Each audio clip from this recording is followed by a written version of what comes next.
আমার চেয়ার লাগবে না, আমি বসতে আসি নাই। তুমি কে? লিটনের বউ নাকি? জি। বাহ, খুবই সুন্দর। লিটন কই? বাড়ি আছে? জি আছে, সে ঘুমাইতাছে। সীমান্ত, তুই যা ওরে ঘুমটা একটু ভাঙায় এখানে নিয়ে আসো।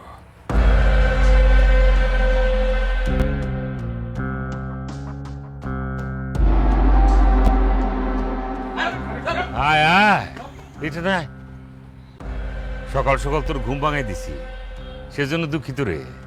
না ভাই, সমস্যা নাই।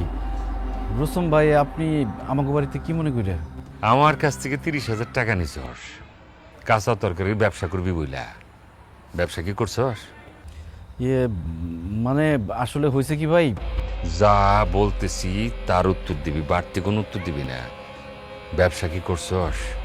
না ভাই, ব্যবসা করি নাই। তাইলে মিছা কথা কই আমার কাছ থেকে টাকা নিলি কি লিগা?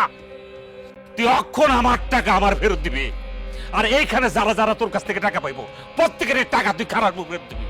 কি কি বলতেছেন ভাই? আমার কাছে তো এখন কোনো টাকা নাই, আমি সবার টাকা পরিশোধ করব কেমনে? আপনি আমার কটা দিন সময় দেন, আমি সবার টাকা শোধ করে দিব। হ বাবা রুস্তম, কয়টা দিন সময় দাও, আমার পোলার সবার টাকা শোধ